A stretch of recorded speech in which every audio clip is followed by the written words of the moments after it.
It all started with me asking the internet a very simple question. Where is the best meal you've had in San Diego? And the boy who ate San Diego was born. In this series, you'll come along with me and my friends to experience the best of San Diego food. I hope. Some of y'all got suspect taste. It's gonna be fun. Trust me. Come on, let's eat.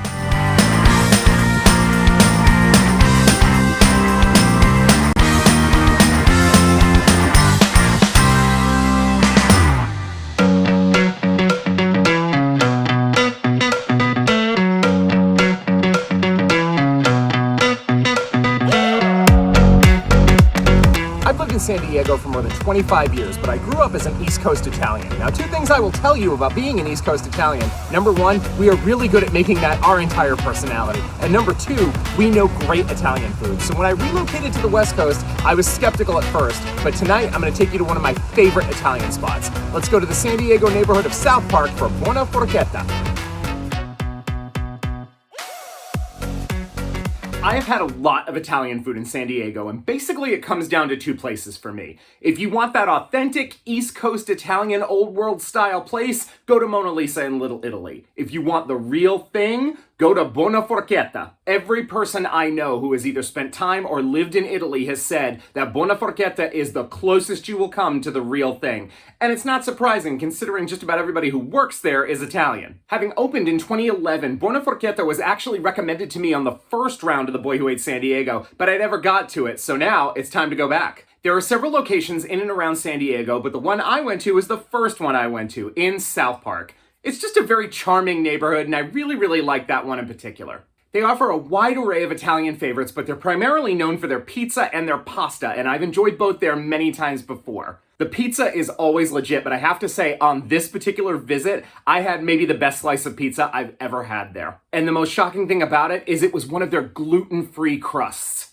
Buona Forchetta does the best gluten-free crust I have ever had on a pizza. It is tender, chewy, delicious. This particular pizza is called the Nicola Pizza, and it's a tomato-less pizza with mozzarella, mushrooms, prosciutto di Parma, and truffle oil. It was so delicious. It had that rich, earthy, umami flavor of the mushrooms, and the oil just kind of brought it together and just gave it this wonderful chew. The prosciutto added just the right amount of saltiness. Absolute perfection. I will go back for this again and again and again. I loved this slice of pizza so much, and it wasn't even what I ate for dinner. For this particular visit, I decided to really put Buona Forchetta to the test and order the most basic, simple Italian meal I could think of that's on their menu. Spaghetti and meatballs. Now you may think, oh, that's such a simple thing, anyone can make that, but you would be wrong.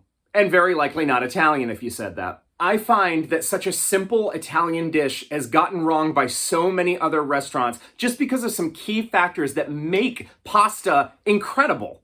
The first is how much salt you put in the water. No matter how much you think is in there, it's not enough. It needs to be like seawater. And Buona Forchetta understands this at a molecular level. The pasta is perfectly seasoned. It is perfectly al dente. The spaghetti is exactly as good as I thought it would be. The sauce that I had with it was, again, deceptively simple. It was a duo pomodoro, which is basically a mix of tomatoes, basil, and garlic. And it hit the perfect amount of acidity and herbaceousness. Absolutely expertly crafted sauce on this expertly made pasta. I was a happy boy. And the meatballs were also fantastic. Shocking, I know. A mix of beef and pork. They were juicy. They were well cooked. It just sang with everything together. And honestly, it made me very homesick, which is exactly what I look for in a great Italian dish. The dish overall gave me the same feeling I have whenever I'm home and I have the gravy. If you know, you know. While there was a lot of food going around on the table, we still had room for dessert, so of course we made that happen. A big favorite of mine is chocolate mousse, and Buona Forchetta does their version of it. It's usually served in a glass or like really elegant stemware. They put that stuff in a bowl, and it hit the table with a thud. They were not playing. There were a few berries sprinkled on there almost as a joke. It was fluffy and rich and super chocolatey and very delicious. Could have used some whipped cream, but I'm not going to complain. It was actually really good. I always enjoy my visits to Buona Forchetta, but one thing I will say that always kind of confuses me about it is, unlike most Italian restaurants, there is no bread course or bread service there, which has always been a little strange to me. Maybe it's just a South Park location, I don't know. Also, in South Park, parking can be an issue, so you want to give yourself plenty of time to get there. The seating is also mostly outdoor on metal seats, so if that's an issue for you, you might want to check out one of the other locations instead. The Liberty Station location, for example, offers much more seating and more indoor spaces.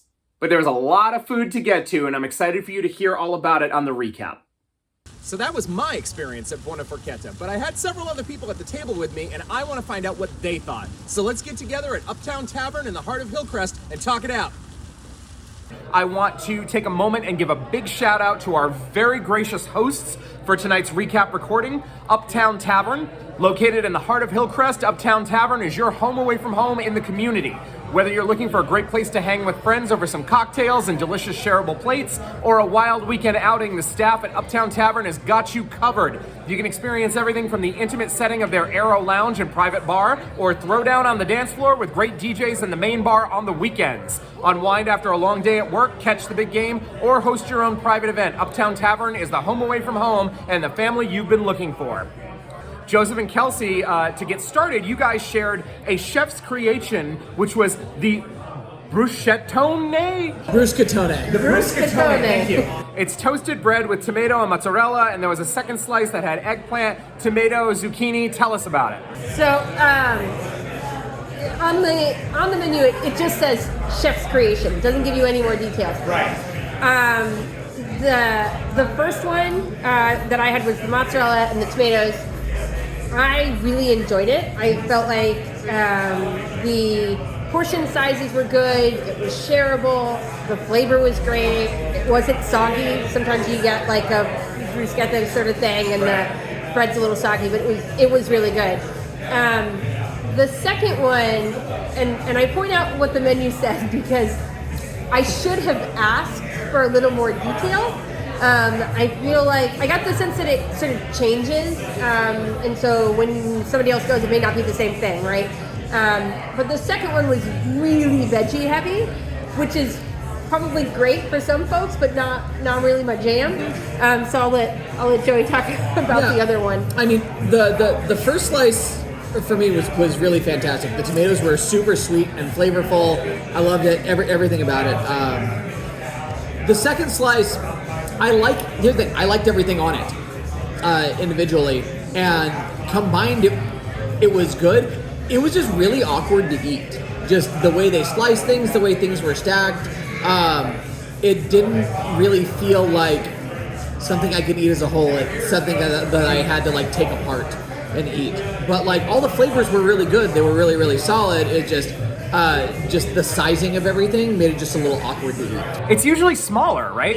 It was huge. So it was like, it wasn't like a slice of a baguette. It was like a slice from a loaf, like a French loaf. Yeah. Like a batard. So they were pretty sizable, and they were thick. Like the bread itself was, I would say, over an inch thick. And then once you stack stuff on top, like we were talking like 2.5, 3 inches of food. One of the biggest dishes that Buona Forchetta is known for is their pizza, and I've had it there many times when I've eaten there, but I gotta say, the thing that they really knock it out of the park with is their gluten-free pizza crust. Usually, when you get a gluten-free pizza crust, it tastes like someone spilled ragu on a drink carrier from the drive-thru. Eating it very much imitates what I imagine that sensation to be like, and I want to talk to our two gluten-free people because, David, I'll start with you. You ordered the gluten-free crust version of their Daniela Pizza, which is mozzarella di bufala, brie, and speck. I did, and I'm a big fan of their gluten-free crust. It's super light and airy, and it's got a nice chew to it, whereas so often gluten-free pizzas will taste like cracker and will be really rough and like a bad chew. This was like chewy in a good way. I really enjoyed the Daniela. I like the speck. I've never had speck or heard of speck before. I had to Google it to find out what I was getting. I really liked it. I knew what brie tasted like, and I didn't care for it on my pizza. I was surprised because I thought that I would, but in the end I didn't love it, but that's on me.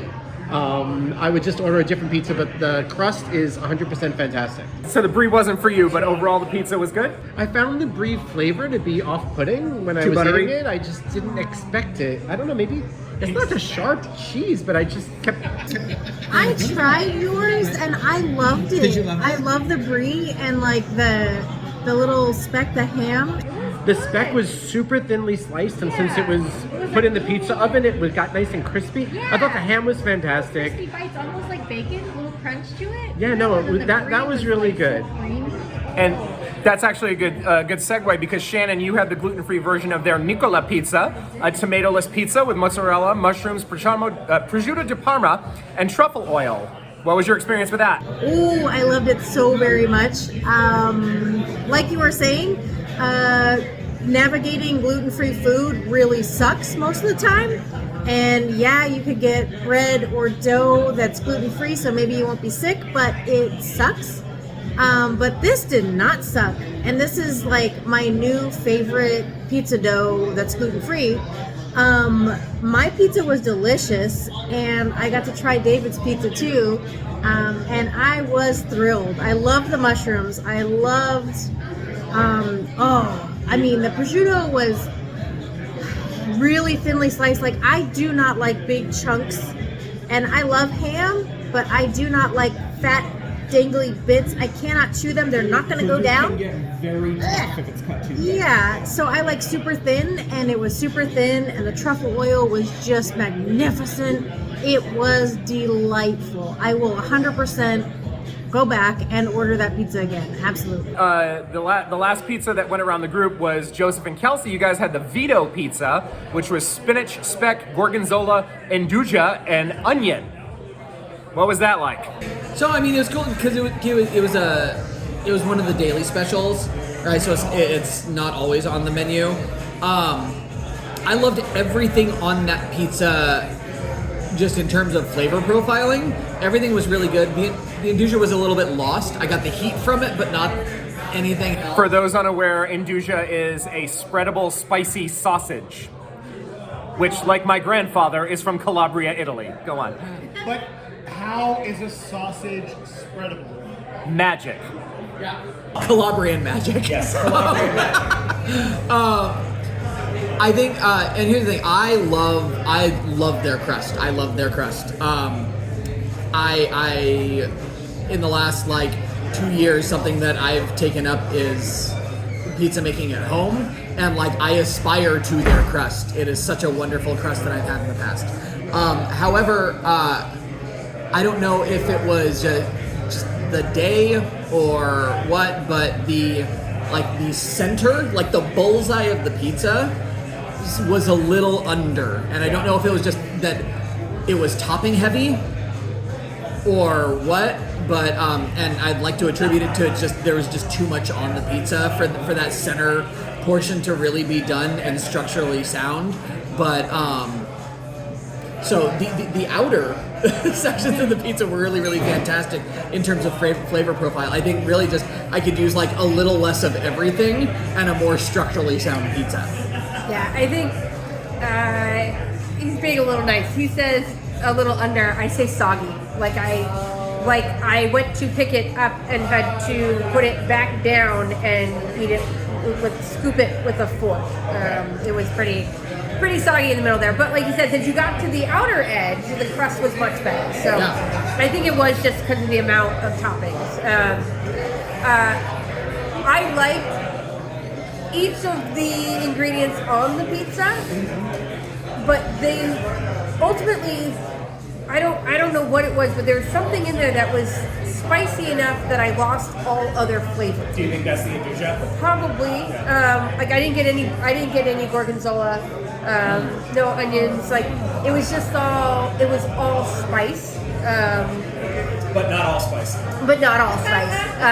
Which is unfortunate because again, I like all of those ingredients, and I think it was set up to be a really good slice, but just could have been better. I also find it really funny that the two of you had a problem with your floppy pizza crust, whereas the two gluten-free people were probably delighted at the prospect of floppy crust. Yeah, absolutely. Otherwise, it's crumbly. Yeah. And it just ugh. Ordinarily, you may as well eat the box it came in. Yeah, so this is normally like how I eat my gluten-free pizza though. Like if you imagine like this is the crust, so I like fold it over so all the toppings are like in there like a taco, and then I'm like, nah. If it was not at Buona Forchetta, it would have just, and I'd be eating it with a fork. But this dough held up. Now, Kelsey, you were a big fan of the pasta. It was the fettuccine with Buona Forchetta, cream, egg yolk, Parmigiano, spicy marinara, and black pepper. But yeah, I love this pasta. So we've been to the Liberty Station location before. He's actually picked up carbonara pasta for me from the South Park location before, and I wasn't stoked about it at takeout, not in the restaurant. What it did not travel well, so I didn't want to like try that route again. But when I read the description, I was like, oh man, it's like the best of both worlds. It's like part carbonara, part Alfredo, part marinara, and let's do it.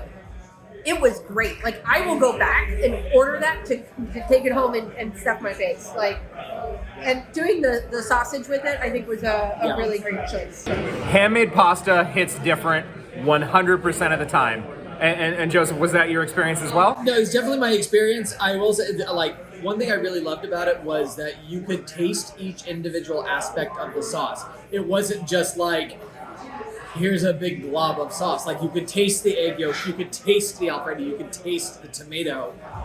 One thing I will say is that, just for me personally, it was a bit heavy. It's a lot. Yeah. And so I'm glad, like, I would probably not order that and eat the entire thing by myself. So I'm glad that we split it. Like, the half portion that I had was enough.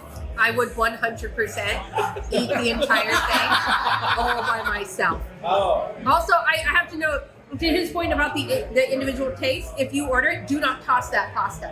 Like I was going to ask you about that. What do you mean? So I have this instinct that like when you bring me a plate of pasta, there's like pasta, sauce, and then sausage, and I want to toss it to mix it all together.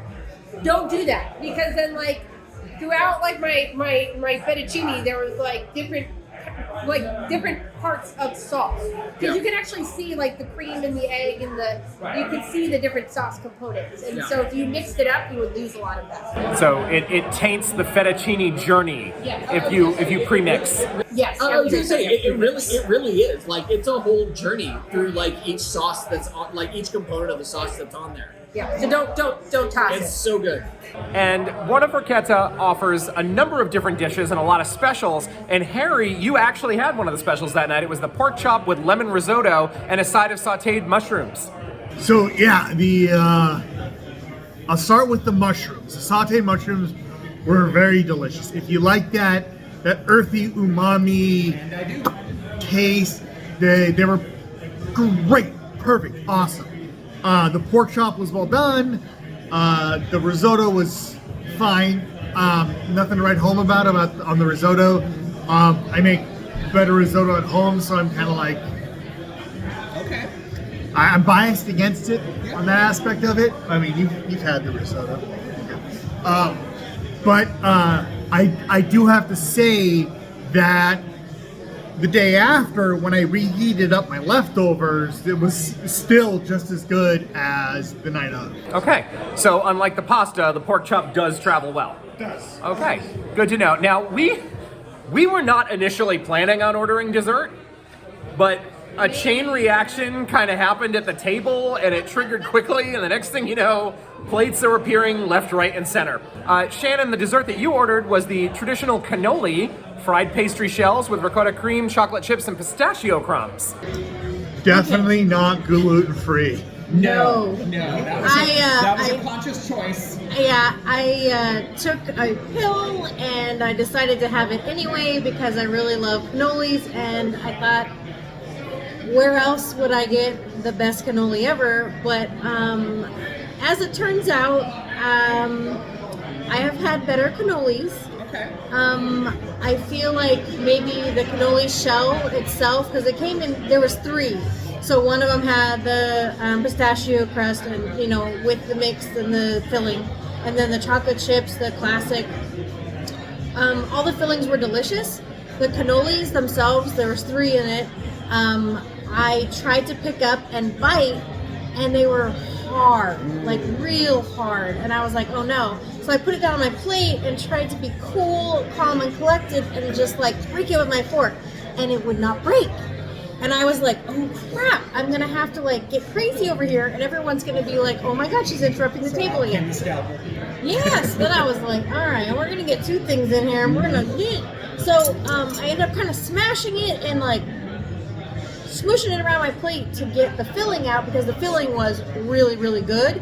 But the cannoli was real hard and kind of stale-ish. So I was kind of bummed about that, because a friend of mine, she makes cannolis from scratch. I used to work with her. She'd bring it in all the time. And I loved it. They should be crisp. You should take a little bite, and they should just be like, you know. And the final dessert that was ordered for the table was the Strachetti alla Nutella. And I don't think any of us was prepared for this. It is fried pizza dough strips, Nutella cream, mixed berries, and powdered sugar. When this thing hit the table, it was the size of a Christmas door wreath or a tire. It was like a giant funnel cake. I don't know how on earth 1 or 2 people are supposed to eat this. I will say, and it was a good thing to order for the table. I'm glad we tried it. The dough is incredible in the pizza. The way it was fried, it was a little tough for me. And I prefer it a little lighter. And I mean, obviously Nutella is always delicious, and mixed berries and powdered sugar and all that. I don't know that it's something that I would regularly do. What did we all think of that? I don't like Nutella, but I did steal some fresh strawberries, and they were delicious. Did you guys have any? We did not. I hit that pasta hard. Like I don't think you all understand. I had to literally say, I'm gonna put the bowl over here, or I'm gonna finish it, while I waited for him to like swap. So no, we did not. We had to tap out before dessert. All right. So while the food is always great, and it's always one of my favorites, and I know we had some kind of mixed results with some of the things we ordered. Let's talk for a minute about the overall experience of the place and the service, because some of the things that are a little iffy about it, like it's indoor-outdoor seating. There's limited seating indoors. Outdoors, it tends to be really cold around this time of year. The chairs are metal. The pavement was uneven. The tables are small, and I was very near the door. It was a little cold, but many of us have a background in serving, and one of our friends who was with us actually was a short order waitress at a diner once, and in her notes she said that there seems to be this trend, even in more upscale restaurants, of delivering service like a diner, with people shouting orders and to the kitchen, and food just kind of being thrown on the table and running. Right. Yeah, like whose was that? What was the thing you dropped off? Or if you dropped 2 things off, which one was which? I don't know. Okay, and for a party of 9, our server didn't check on us that much. I had to ask for refills on our 3 carafes of water. So one thing I do want to go around the table and ask, would you go back? Oh, sure. Yeah, no, I mean, I've been before, and I enjoyed it. I just think, maybe not look at a pizza that's so topping heavy. I will absolutely go back. Like I said, I love their crust. I love the pizzas that I've had there. They're really incredible. This one I didn't love. The center of. The rest of it was great. Just the center. I would definitely go back for that pasta. But given the things like the service, the outside seating, the slippery chairs that I was clinging to life for, the entire evening, I would go to a different location. We've gone to other locations and I enjoyed them. And so I will go back to those ones and get that pasta. I really don't know what was up with those chairs. Like, seriously, it is one of the most uncomfortable chairs I have ever sat in. Yeah, Kelsey and I were on the same side of the table, and it just kind of felt like you were like, kind of like being uneven pavement smushed out. I feel what Kelsey was saying, because we've been to the Liberty Station location before, and I'd probably go there instead of this location. But that gluten-free crust, like slam dunk, you got me. You know, maybe I won't order the cannoli again, but I will definitely order that pizza again. And maybe other kinds of pizza. I really enjoy David's Pizza, but the mushrooms and the truffle oil, the prosciutto on mine was just delightful. Went well together. I definitely would go back. This was not my first time. I love that gluten-free crust. It's a masterful pizza. I find the location very charming in a rustic sort of way. I really liked our waiter. I thought he was nice, but He was. and He was nice. yeah, no, he was nice. He could have been more attentive for sure. I mean, as far y'all know where I stand on this, I absolutely loved it. I loved my pasta. It was the first time I'd actually had their pasta that wasn't gnocchi, and I thought it was fabulous. The pizza is fantastic. I will probably definitely order the same pizza that Shannon had before, and I will go back again and again. There's a lot I'm willing to forgive in order to get that pasta and that gnocchi. And there you have it. If you know of an amazing spot in San Diego that you think I should check out, drop me an email at theboywhoatesandiego@gmail.com, or you can link to one of my socials, which will be attached to this video. We'll see you next time.